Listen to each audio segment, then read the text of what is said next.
Les membres de la liste Osons la jeunesse sillonnent les rues du secteur Ondo en Zaïon. Ils font du porte-à-porte avec un objectif bien précis.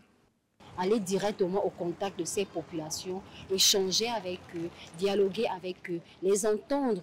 Osons la jeunesse présente deux listes dans les 5e et 6e arrondissements de Libreville.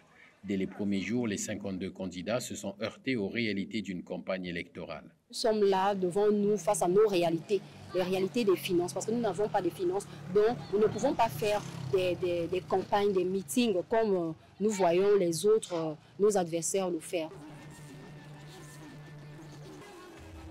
Un peu plus loin, des habitants du quartier Dragage à droite accueillent André Loïc Ouini Mombo. Seule une banderole indique le rassemblement. Le candidat indépendant ne mise pas sur les t-shirts et autres gadgets de campagne. C'est une question de stratégie, mais aussi un problème de moyens.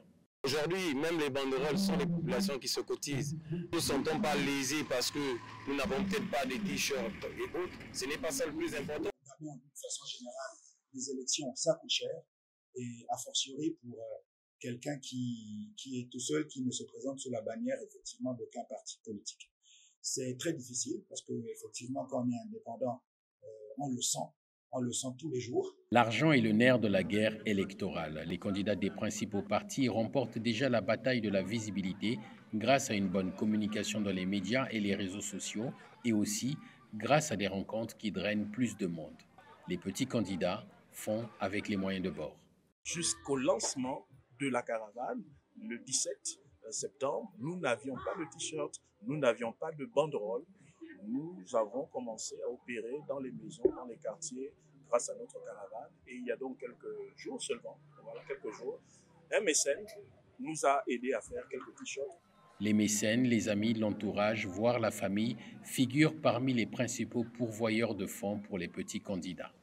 Il règne dans ces états-majors un esprit de débrouille et de solidarité. Nous nous organisons, nous avons des entrepreneurs, nous avons les commerçants et puis on est là, on se bat, on se cotise, on voit comment est-ce qu'on peut élaborer des stratégies.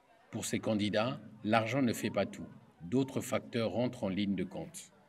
La réputation, le passif de chacun parle plus fort que l'argent qu'on peut déployer tout au long d'une campagne électorale.